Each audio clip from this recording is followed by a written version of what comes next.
कभी कभी मनुष्य को लगता है कि वही सबसे अधिक शक्तिशाली है, उसमें ज्ञान है।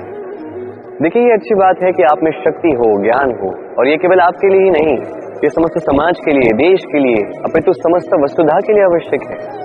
किंतु आवश्यक है ये बात भी समझना, ये ज्ञान कभी अभिमान न बन जाए। जब मनुष्य में ज्ञान होता है तो वो राम बन जाता है। राम जो समुद्रों पर सेतु बनाता है, वानर सेना से राक्षस राज को पराजित करता है और सदा सदा के लिए सभी के लिए आदर्श बन जाता है। और यदि मनुष्य में अभिमान हो तो वो रावण बन जाता है। दुष्दिशाओं में भले ही यश क्यों ना हो, वो राक्षस बन जाता है, अपने साथ साथ समस्त कुल का विनाश कर देता है।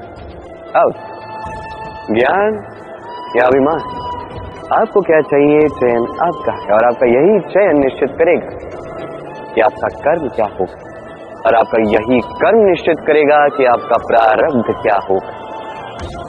तो शुभ कर्म कीजिए और मेरे साथ प्रेम से कहिए, राधे राधे। कभी आपने पक्षियों को देखा है?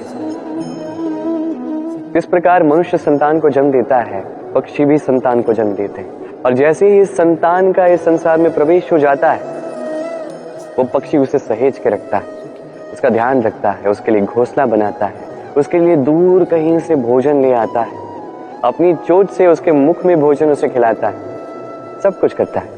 किंतु एक कार्य पक्षी करता है जो मनुष्य कभी नहीं करता। जब पक्षी को लगता है कि उसकी संतान अब बड़ी हो चुकी है, उसे स्वयं उड़ना सीखना होगा, उसे स्वयं आत्मरक्षा सीखनी होगी, भोजन का प्रबंध करना सीखना होगा, तो वो पक्षी अपनी संतान को घोंसले से बाहर कर देता है।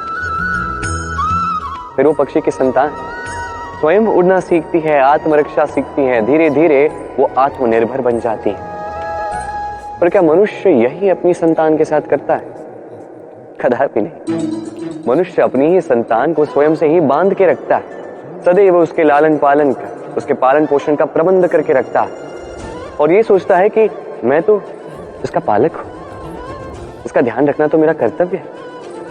पर नहीं, यही कार्य करते करते वो धीरे धीरे अपनी ही संतान का शत्रु बन जाता है, उसके विकास का शत्रु बन जाता है। इसलिए जब संतान बड़ी हो तो प्रेम अवश्य रखिए, किंतु पक्षी की भांति कठोर भी होना होगा, तभी उनका विकास होगा। उन्हें अपनी पीड़ा स्वयं सहने दीजिए, सीखने दीजिए जीवन के अनुभव क्या होते हैं, तभी उनका विकास होगा। अन्यथा वो संतान आप पर जीवन भर बोझ बनकर रहेगी और आप उसके विकास पर जीवन भर बाधा बनकर रहेंगे। और मुझे नहीं लगता आप ये चाहते होंगे। क्यों?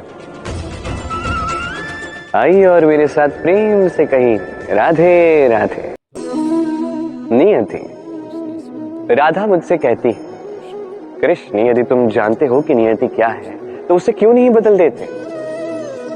अब महादेव मुझसे कहते हैं कि श्री कृष्ण यदि आप जानते हैं कि शाम की यही नियति है तो आप उसे बदलने का प्रयास ही क्यों करते हैं? क्यों? क्योंकि मैं एक पिता हूं, और पिता का यही कर्म है कि वो हर संभव प्रयास करे अपने संतान के शुभ के लिए। नियति को मैं जानता हूं, किंतु ये भी जानता हूं कि कर्म से बड़ी और कोई नियति नहीं होती। अनुभव रहा है कि कर्म के हाथों नियति का ये चक्र भी बदल जाता है। इसलिए जीवन में कभी भी यदि आपको ये लगे कि ये तो असंभव है, तब भी प्रयास करना मत छोड़िएगा। क्या पता आपके कर्म का कौन सा पेच नियति के इस पहिए में फंस जाए और नियति को अपना मार्ग ही बदलना पड़े, है कि नहीं? इसलिए नियति को भाग्य मानकर चुप मत बैठिएगा।